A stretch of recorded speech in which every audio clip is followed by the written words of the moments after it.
Hello friends, स्वागत है आप सभी का आपके अपने YouTube channel way of knowledge पे। और हम आगे के अपने वन लाइनर क्वेश्चन करते हैं।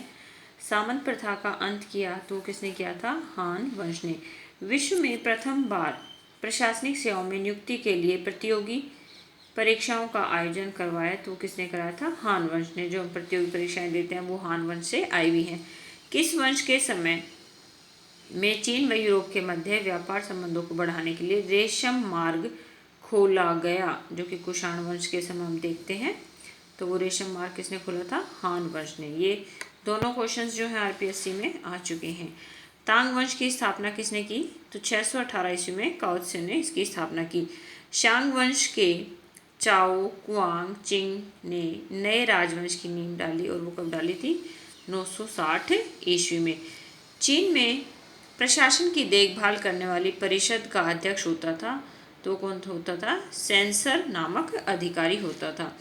सम्राट की सहायता के लिए होती थी महापरिषद और उसमें कौन होते थे? प्रधानमंत्री और 4 मंत्री होते थे। नेक्स्ट है, महापरिषद का अध्यक्ष होता था राजकुमार। चीनी प्रांतों को कहा जाता था सेंग। स्थानीय प्रशासन की सबसे छोटी इकाई कहलाते थे गांव। गांव के समूह को कहते थे हीन।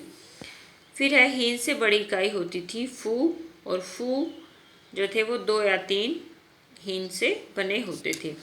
नेक्स्ट है, 2 या 3 फू मिलकर क्या बनाते थे? टाऊ।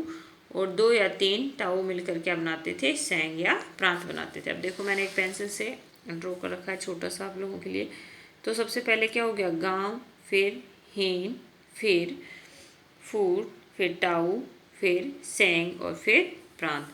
तो इस तरह से जो है बढ़ते हुए क्रम में उनका शासन चलता था। नेक्स्ट है, चीन में प्रशासनिक अधिकारियों के चयन के लिए होता था तो क्या होता था? लोक सेवा आयोग होता था और इस पद्धति का सूत्रपात हान वंश के शासकों ने किया था। नेक्स्ट है, परीक्षा में किस विषय से संबंधित प्रश्न पूछे जाते थे? तो तर्कशास्त्र, दर्शन शास्त्र, आचार, न्याय, स्वास्थ्य और काव्य संबंधित प्रश्न पूछे जाते थे। चीन की दीवार की विशालता के बारे में वोल्टेयर ने कहा था। क्या कहा है वोल्टेयर ने? कि इसकी विशालता के आगे मिस्र के अद्भुत पिरामिड चींटियों के घर जैसे लगते हैं। तो ये वेरी वेरी इंपॉर्टेंट है, इसको अच्छे से आप ध्यान रखना। चीन में चित्रकला सुलेख का भाग समझी जाती थी। चीनी चित्रकार मानवाकृति के स्थान पर क्या बनाना पसंद करते थे? तो प्राकृतिक दृश्यों को बनाते थे। हान वंश का प्रसिद्ध चित्रकार था कुनाई ची। चीन में विद्वानों का एक अलग वर्ग होता था जो क्या कहलाता था? मंदारिन कहलाता था। नेक्स्ट है, ताओ धर्म तथा कन्फ्यूशियस धर्म में किसकी शिक्षाएं संकलित हैं? तो लाओ त्से और कन्फ्यूशियस की शिक्षाएं जो उसमें संकलित है। अब है चीन के देवता। ठीक है, चीनी लोग आकाश व पृथ्वी को पुरुष तथा स्त्री के रूप में पूजते थे। आकाश कौन था उनका? शांग वी, और पृथ्वी होती थी हो तू। चीनी लोग आकाश को क्या कहते थे?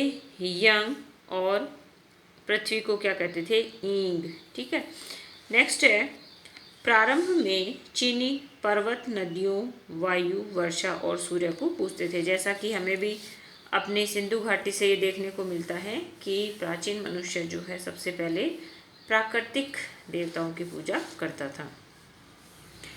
फिर है, चीन कितने दार्शनिक संप्रदायों के लिए प्रसिद्ध था? तो 100 दार्शनिक संप्रदायों के लिए प्रसिद्ध था। चीन के प्रमुख दार्शनिक थे तो कौन कौन से? मेंशियस, कन्फ्यूशियस, लाओ त्से और मोल्सू आदि चीन के दार्शनिक थे। अब सबसे पहले है कन्फ्यूशियस। कन्फ्यूशियस का जन्म कहाँ हुआ था? तो चीन के लू राज्य में हुआ था। नेक्स्ट है, चीन के अभिजातीय वर्ग परिवार में 1551 ईस्वी में हुआ था। पिता कौन थे इनके? कुंग फू, और 3 वर्ष की अवस्था में उनकी मृत्यु हो जाती है। कन्फ्यूशियस ने किस वृद्ध दार्शनिक से वार्तालाप की? तो वो करी थी लाओ त्से से। इसमें मृत्यु किसकी होती है? यहाँ पे उनके पिताजी की।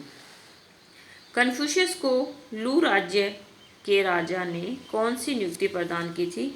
तो वो थी प्रधान मजिस्ट्रेट की नियुक्ति प्रदान की थी।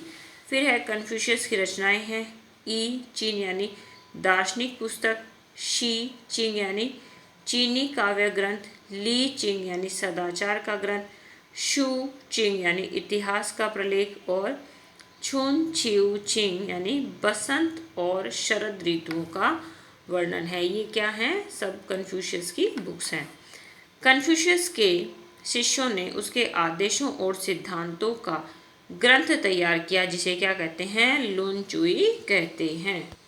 कन्फ्यूशियस द्वारा कथित कहावतें, जो कुछ तुम अपने साथ किया जाना पसंद नहीं करते वह दूसरों के साथ मत करो, चोट का बदला न्याय से दो, दयालुता का बदला दयालुता से दो, जब तुम जीवन को नहीं समझोगे तो मृत्यु को क्या समझोगे।